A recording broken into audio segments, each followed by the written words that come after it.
अकोला खदान पोलीस ठाण्याच्या हद्दीत येत असलेल्या राष्ट्रीय महामार्गावर सरकारवाडा ढाब्यासमोर एक भरधाव अज्ञात वाहनाच्या धडकेत अनोखी इसम जागेवरच ठार झाल्याची घटना शुक्रवारी समोर आली। या अपघातात मृतक इसमाच्या चेहऱ्यासह शरीर छिन्नविच्छिन्न झालं असल्याने या प्रकरणी खदान पोलिसांनी मृतदेहाची ओळख पटविण्याचं आवाहन केलं आहे। राष्ट्रीय महामार्गावरून खामगावकडे जात असलेल्या अज्ञात वाहनाने जबर धडक दिल्याने 35 वर्षीय युवकाचा जागेवरच मृत्यू झाला। या घटनेची माहिती मिळताच खदान पोलिसांनी तातडीने घटनास्थळ गाठून पंचनामा केला। त्यानंतर मृतदेह उत्तरीय तपासणीसाठी शासकीय वैद्यकीय महाविद्यालय तथा प्रथमोपचार रुग्णालयात पाठवण्यात आला।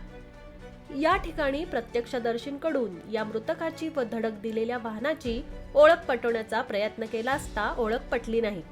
त्यामुळे खदान पोलिसांनी गुन्हा दाखल करून या मृतकाची ओळख पटवण्याचं आवाहन केलं आहे।